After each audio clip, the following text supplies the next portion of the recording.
Welcome to the Leader Mentality Show with Rob Clemens. Special show alert today because we've got one of my favorite people on the show, literally. And not only that, she's also really, really smart and talented and all that stuff. You say that about everybody, don't you? No, well, yeah, I do say that about everybody. But, no. But seriously, one of the things that's been on my mind, and I felt like it was a good time to bring her on the show, is that we're in Myrtle Beach, South Carolina, one of the most popular destinations in the country to move to, I think to vacation at as well. And a lot of people get here and they want to live here, they want to work here. And we always get asked this question of like, what's the job market in Myrtle Beach? But I want to take it back a little bit earlier than that. You know, there's a time where you might have graduated from college here. And I'd like to say that if you go back far enough in the Myrtle Beach history, there was a time where everybody moved because there just weren't opportunities in a place like this. But today, I've got a guest on here who's not only been here, lived here, we'll talk about that story later, but she's thriving in her role, and I really love that, and so I'm excited about it. And also, she brought us coffee, and you know how to get to my heart anytime. You bring me some coffee, and I'm all in. Remembered his order and everything. Yeah, she remembered the order, man. I'm like, whoa, this is going to be the best show ever. I'm actually really impressed with myself on that I was too, man. It was crazy. So, all right, well, hey, we're going to introduce her. Her name is Denielle Van Dyke. She is the Public Relations Manager. Public. Can I say public for the rest of the show? Yeah, that's fine. Yes. I probably will at some point. Let's try that again. She is the Public Relations Manager for Visit Myrtle Beach. And Denielle, welcome to the show. Thank you so much for having me. Well, I mean, it's crazy because like we go back so far that we really talk more like friends do. But I think it's cool to have you on today because you are kind of in the middle of so many things that are happening in the city of Myrtle Beach as the Public Relations Manager. And so we'll get back to all that stuff later. But I'm just curious, what else is going on in Myrtle Beach? Ooh, what isn't going on in Myrtle Beach? Oh, nice answer. No, there's so much great stuff that's happening, especially like going into fall. We start to get into like the nicer weather and all of the really cool events and stuff that we have. But there's so much development and just new things that have opened just recently, even in this past year, that it's been a really exciting time in Myrtle Beach for sure. I mean, yeah, and it's been such a hot summer. Like, you know what I mean? Like when you say the thing about fall, I'm totally digging what you're laying down because here's the thing. If you haven't been to Myrtle Beach or if you come here and visit occasionally, we have these really hot summers. This one's been like extra hot. Yeah, like you can't even go out. But so during the summer, you know, we're thinking about beach time and getting out, tons of tourism, and we have tourism year round now. But when you get into the fall, it's a different vibe, right? Mm-hmm. Yeah, for sure. It's you can still go to the beach, you can still like enjoy all of the water sports and everything, but you can walk to your car without sweating quite as much, which is really nice. And then, like I said, a lot of those really like local annual traditions that everyone likes to either come into town for or likes to do when they live here all kind of happen during like the fall and spring. So those little shoulder seasons can sometimes be forgotten, but they're some of the best and some of my favorite times here. Man, that's so cool. Let me ask you this. You've done so many things that you've been involved with since you've been working at Visit Myrtle Beach. And I'd love to hear about some of your favorite ones and things that have happened so far. But I'm going to just break into a bunch of questions. Can I just go straight into Myrtle Beach questions for a while? Don't get too hard on me. What is the data? I don't know. I need the population figures. No. Seriously, like stuff like so we have CCMF every year, wildly successful event. You know, you've been on the. Denielle has been on the stage at CCMF talking to the crowd. You remember those days? So have you. Oh, yeah, I have too. But it was so much more fun watching you up there. But talk about CCMF and this thing that we've been hearing about, like another kind of a show that would be like CCMF that's coming to Myrtle Beach. Yeah. So, I mean, CCMF is a great event for our area. It's just continued to grow. They do a lot for the community. It brings a lot back to our area and, you know, creates this thing for locals and visitors. So that same company, there have been discussions back and forth about trying to bring some other sort of festival, like either in spring or fall or something like that. So nothing's been solidified yet, but from what I hear, it could be some sort of like rock festival to change change it up a little bit. Okay. And it would be centered around either, springtime or fall. Yeah. No, I know you're a fan yourself. Does the chamber get involved with that at all, with the country music festival? Oh yeah, for sure. We sponsor it, and also we kind of assist with, on my side, with PR and things. So we'll kind of pitch the area and the festival and things that are going on to national media outlets and everything, so that they can kind of see all the things that we have going on here. And actually, this past year, CCMF got listed in, I believe it was Forbes magazine, for being one of those like really great like festivals for the United States. So wow, that was exciting. So like what would you say is the thing that is very, very important when you're in a public relations role like yours? How do you create these opportunities with national media? I mean, did you come into this and have to find these people, or was it already out there and you just kind of build upon it? Yeah, so PR wasn't always my specialty. Yeah. It was part of what I did, but it wasn't what I solely focused on. So I luckily have had the opportunity to work with a great agency that we work with, Falgrim Mortine, and they have kind of assisted me in like building this great relationship with lots of national media outlets and things. So I do a lot of conferences where I'll sit down with media one-on-one and kind of tell them what's going on in the area, or if they have like a special interest in culinary or attractions or something, we'll speak specifically about that. We also bring media in market quite often, which is really fun, so that they can kind of get these custom itineraries and experience a little bit of everything that we've got going on here. And then I just kind of try to keep up those relationships over the years. So it's just a lot of relationship building, and then knowing if there's something going on that might fit specifically with a certain writer or a certain person, that you can send them that information and kind of be a little bit helpful to them as well if they're looking for things to write about. That's super cool. One thing I know about you, and I'll tell the viewers and listeners, I mean, you really, really understand how to connect the dots of marketing. I've known that. We used to work together, and I got to see it firsthand. How do you make a compelling pitch to one of these people? Because the way I picture it, national media, they always need interesting things, and they probably have like the whole nation, and they can figure out what they want to do. What's a good part of a compelling pitch for Myrtle Beach, and why to focus on something? So our emerging culinary scene is one of the things that I personally absolutely love talking about these days. Over the past 10 years, there's been so many incredible restaurants that have either opened or expanded or kind of flourishing in our area that are really utilizing all that South Carolina has to offer with our, beautiful seafood and all of the farms and stuff that we have inland. So have really been focusing on getting to know a lot of our local chefs and restaurants and everything, and just telling those stories about like how some of those chefs started or what the things they're doing are different, is one of those that is really, really fun and usually does well to talk, especially with culinary publications. Oh, yeah, I would think so. There was something called like Chef Swap at the beach or something. Do you remember this show? Something along those lines? Yeah, that one was really fun.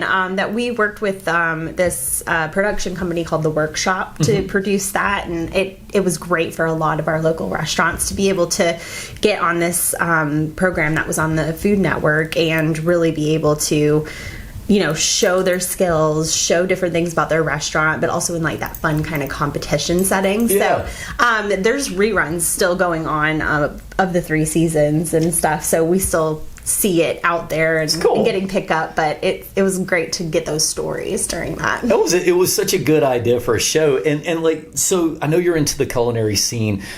How would you define yourself on a scale from 1 to 10? What is your cooking ability? My cooking ability? Well, I just figured. Michelin starred for sure.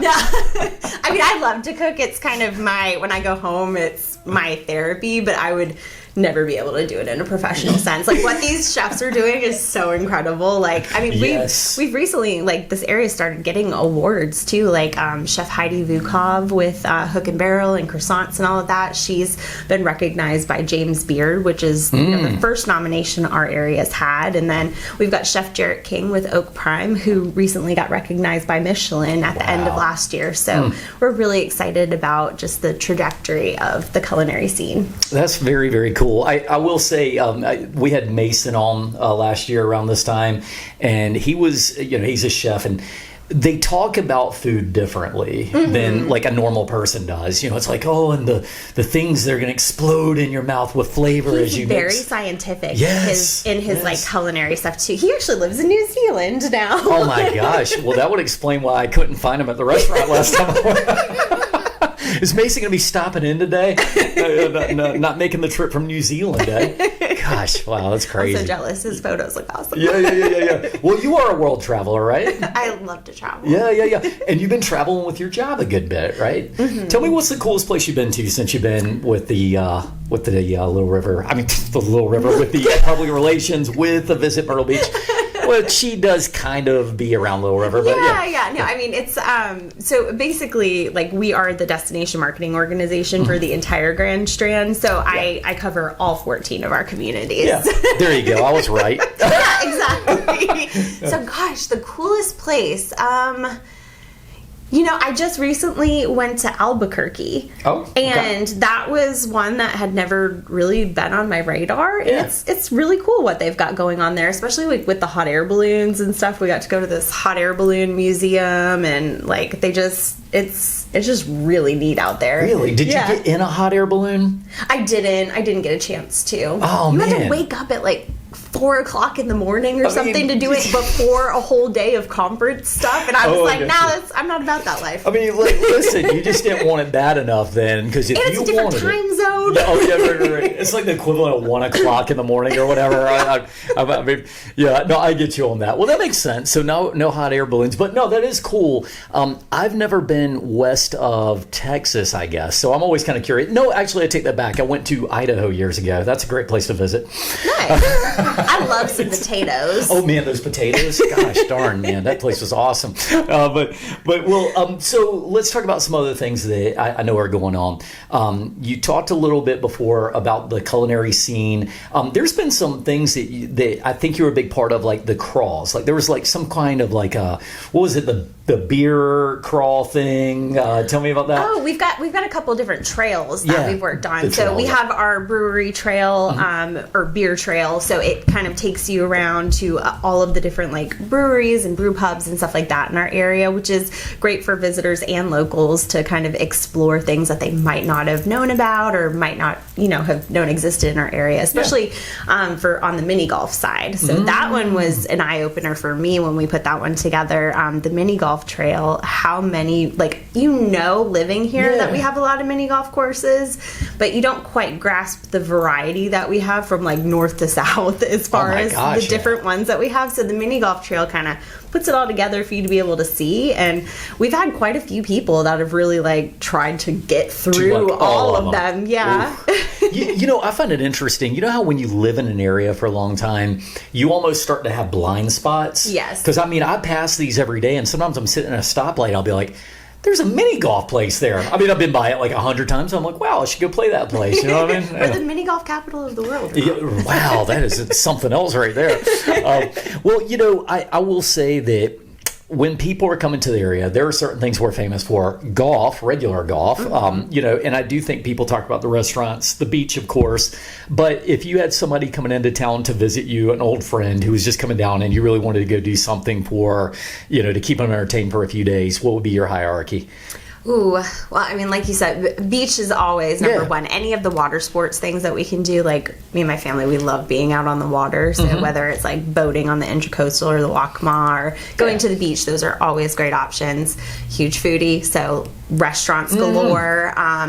Barefoot and Broadway, like again, doing that whole locals thing where you're kind of like, that's, I'm a local, I don't go there. We've recently, like with Layton and stuff, have tried to start going to more places and exploring some of those attractions that we haven't been to in a really long time. And like Barefoot Landing, the things that they've done there is incredible. Like it's gotten, I mean, it was always kind of a cool place, but it's even like raising the bar. Yeah, like there's so much to do there from like kids all the way up to adults. Well, so we talked about marketing at the beginning, and I think that there's something to be said for that. I feel like if you look at our area years ago, and look, we're talking a lot about Myrtle Beach, but wherever you're at, just think about how businesses do things.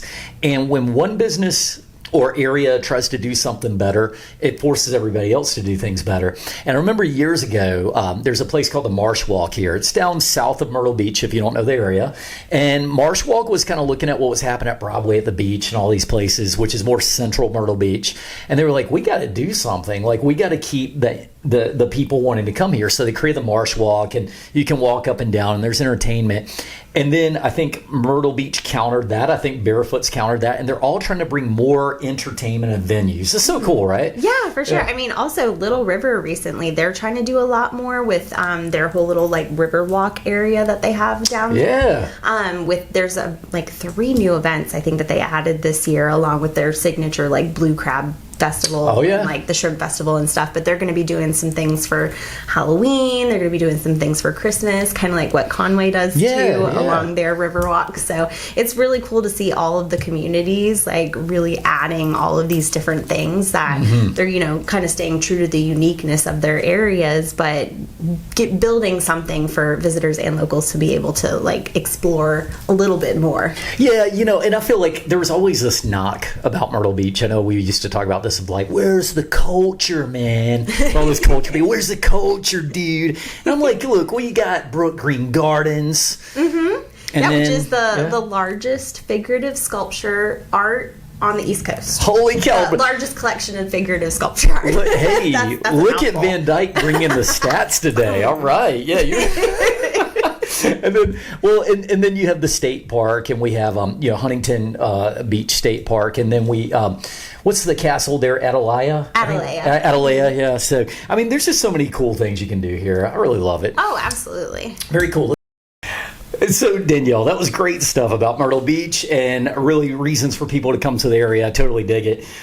But let's get back where we started from the get-go, right? Like, we talked about being a young professional coming up through the industry, marketing. I know you went to school for this. You got a master's degree in marketing, right? Yeah.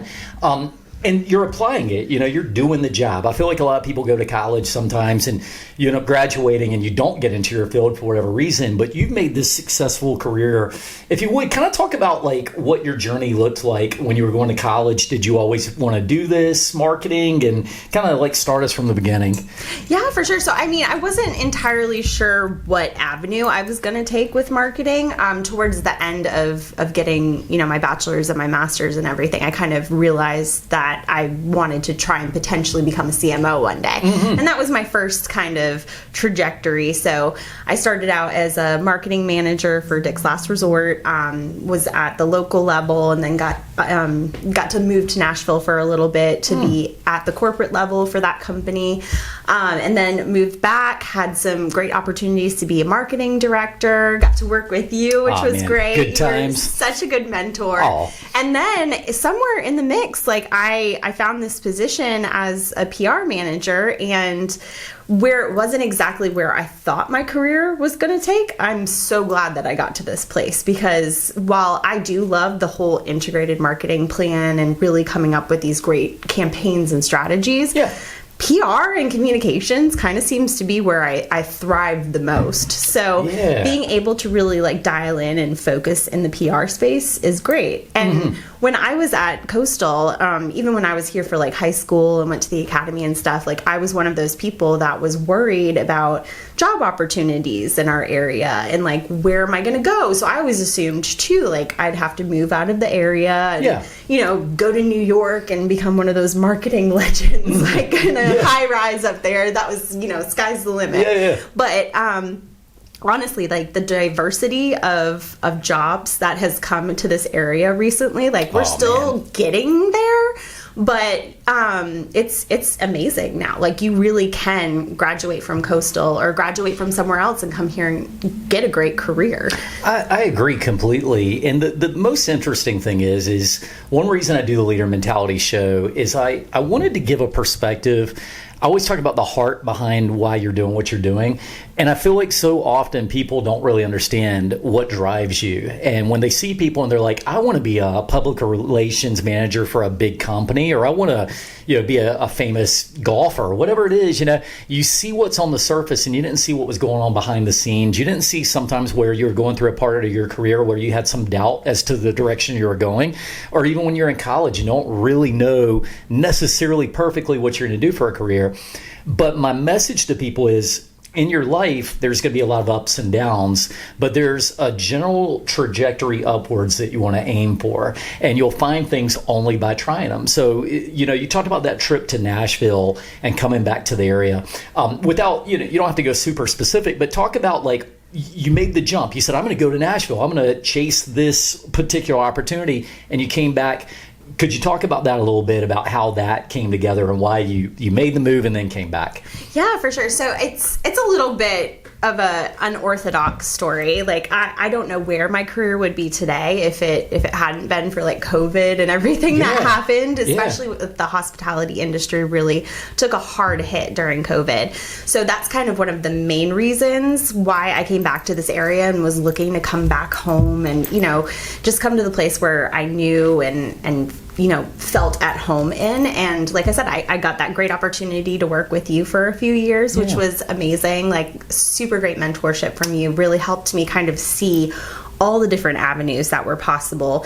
And since hospitality and travel has kind of always been my passion, it led into this great opportunity with Visit Myrtle Beach. And having grown up here and love this area, I'm raising my kids here, this is where I met my husband, who is my absolute best friend. Like it's one of those places that is very easy for me to talk to media about and tell them how fantastic this area is, because again, as a local, sometimes you don't realize quite how good you have it. Like the fact that the fact that I can drop my daughter off at school and take a small detour and go say hi to the ocean every morning, like such an amazing thing. But not many people get to do that every single day. And I think you bring a great point up, whether you live in Myrtle Beach or whether you live in in Texas, or we have listeners all over the country. I would say, think about where you're at and appreciate the little things of what you got where you are, because sometimes we're so busy chasing these goals to go other places, the next big thing, and the next big thing could be right in front of you. Or maybe you're doing the big thing right now. I want to talk a little bit about our history, though. You mentioned the mentorship and the marketing, and I think great mentorship comes from actually learning from the person that you're mentoring, because we came together, we saw eye to eye on what a marketing program should look like, but I learned a lot of things that you were doing, and I think we're kind of feeding off of each other. I think a lot of times what you do, if you have a great pairing, is you learn what common goals are, right? And you might each have a specific thing that you do really well, but it comes together. So I appreciate those times too, and I think that at the end of the day, the best thing that you've always done is you have an ability to connect with people that most people do not have. Like you have that ability to get in and just kind of get in the sweet spot, make people feel comfortable, weasel people in. And but not everybody has that. I've always been like the opener guy. Like I'm kind of the energy guy, but I appreciate that, and that's why we work well together. This one's really talented. One of the fun stories I have about you is this show is going to get good now. It's good. One of my favorite things about you was that a story was there was a point where shortly after you came to work with the company we were at, when I first met you, you really weren't even sure, I think at the time, when you were going to have kids or what that was going to look like. And one day you're like, Rob, I need to talk to you. And I'm thinking, like any manager, I'm thinking, what, is she about to quit? Has she got better?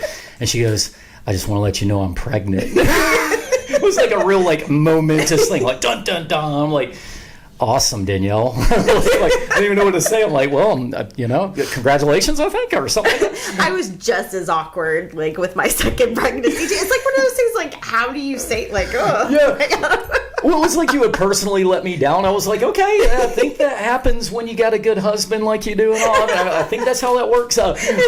But with that being said, what is it? Talk about being a professional with children, young children. And I think that's important because a lot of people feel like, I had kids, and you want to raise your kids, you want to be with your kids as much as you can, but you also have professional ambitions. Speak to that a little bit. Yeah, for sure. Honestly, people that are able to stay home with their children all day, kudos to you. That is a hard job. I believe just the weekend, sometimes I'm like, oh my gosh, what's going on? But I mean, being a working parent with a husband that works full time too has its struggles for sure. It's a lot of really staying organized, which for me is not one of those things that comes super naturally with my ADD and how my brain works. But just being able to stay organized and keep a schedule and try to keep that consistency throughout the week seems to be really helpful.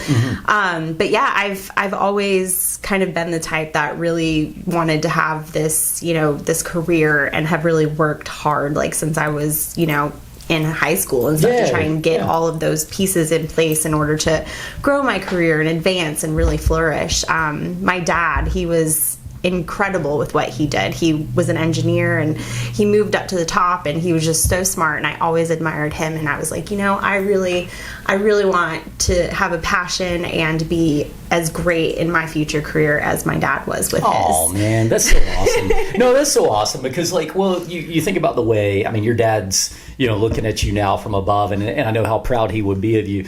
And the thing is that sometimes I don't even know if somebody that really has done a lot in your life knows how much they've inspired you. Even if they know they've inspired you, they don't know how much they've inspired you. So that's a really cool tribute. And I know you love your kids like none other. You love your husband like none other. I know how much you love your mom and dad and everything, and that's awesome. Let me ask you this.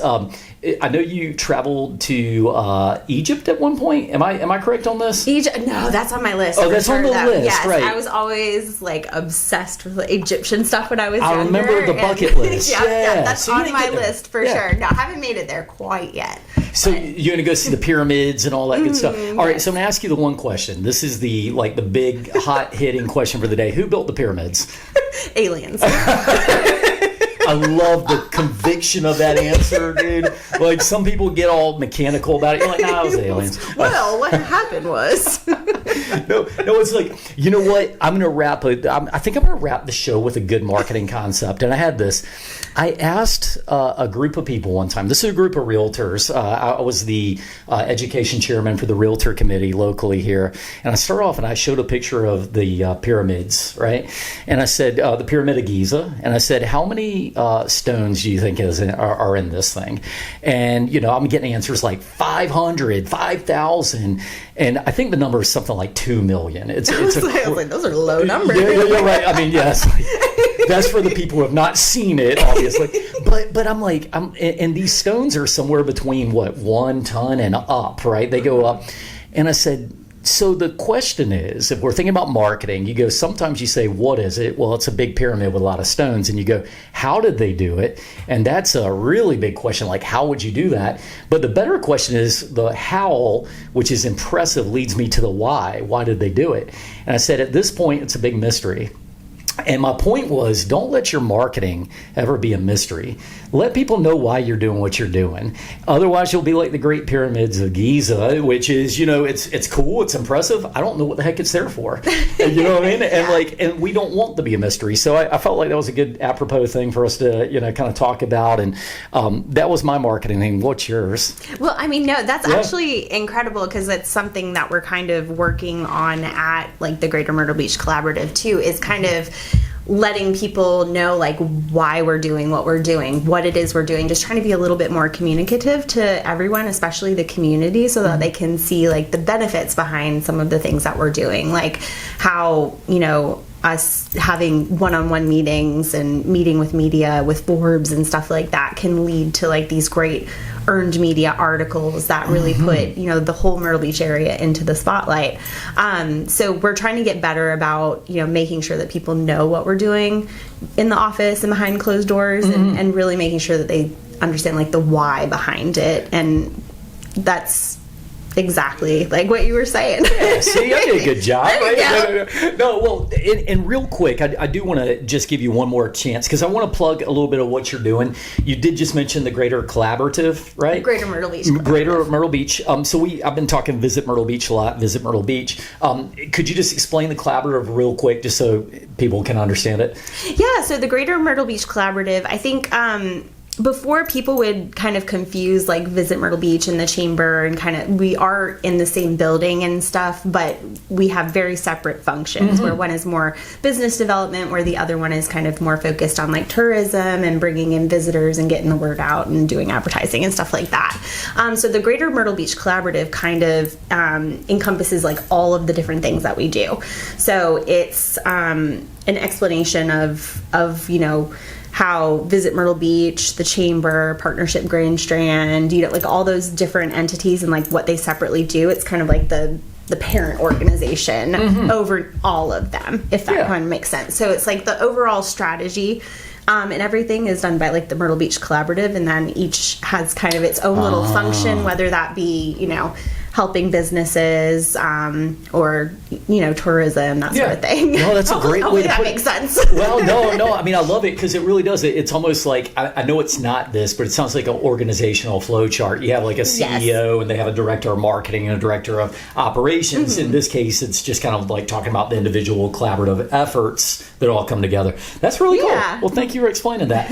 Denielle, always good to have you on the show. Tell us a little bit more how to find more information about Visit Myrtle Beach. Yeah, really easy. VisitMyrtleBeach.com. Can't get much easier than that. That's got all of our, you know, events, things that are going on, updates. Like there's always blogs and stuff on there giving information, little tidbits and stuff.